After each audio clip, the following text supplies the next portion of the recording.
bitter cold will settle in, and that can mean trouble for your car. That's right. So we want to make sure that you're covered. Joining us now is Kurt Von Schilling, Vice President of Operations at Take 5 Oil. Kurt, thank you so much for being here with us. We have been talking all day about how people can prepare for this storm. Of course, we want people to stay home, but the reality is that some people might have to get on the roads. So drivers, that if they do have to get on the roads, we want to get a little bit of advice from you. How can those who have to get on these roads protect their vehicles from the ice and the extreme cold? And Kurt, I'll tell you this too, if people are just leaving the cars in the driveway, right? How can they make sure that their vehicles are safe once they can get back out there?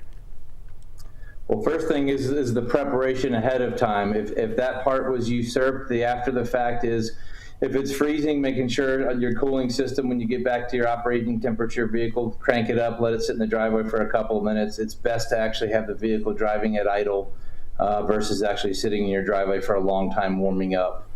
Other than that, making sure your wiper blades aren't frozen to your windshield and not deteriorating and able to swipe properly across the windshield, and you have adequate fluids in the vehicle to clean off all the brine and salt that you will be experiencing from the road. And Cheryl, I just want to say this, just because those images brought flashbacks to me from when I lived in New York and I had to shovel my car out. Thank God we don't have to really deal with that in Atlanta, but I'm just like, ooh.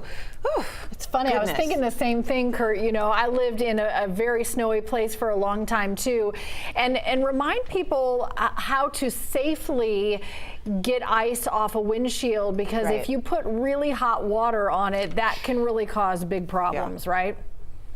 Yeah, absolutely can crack it. 100%. It's a lukewarm water, if not on the colder side of it. Allow it to sit there and run over it for several minutes if you have that opportunity to do so. If not, just small little bit, allow it to crack, and then open your door. You know, you want to prevent the glass from breaking, and then also your door handle from getting in the car. Yeah, my dad might shake his head that I'm asking you this, because he probably taught me this at some point and I forget. But if your car's just, you know, parking out in front of the house or in the driveway, like Faith was saying, and we're going to have a prolonged number of days that have really cold temperatures. Meteorologist Chris Holcomb was talking about a low of 15 degrees on Tuesday. Wow. Even if you're not going to leave the house, is it better to turn your car on periodically to just get that motor revving over the course of a couple of days, or is it okay just to let it sit for a long period of time? If you don't have to get out and start the vehicle, and let it sit. Wait till the time is for you to get there, and hopefully everything is thawed by then, and keep it rock and rolling. Cross your fingers. I also have a question about tire pressure, Kurt, because I know that it fluctuates. So what is the rule of thumb with your tire pressure in this cold winter?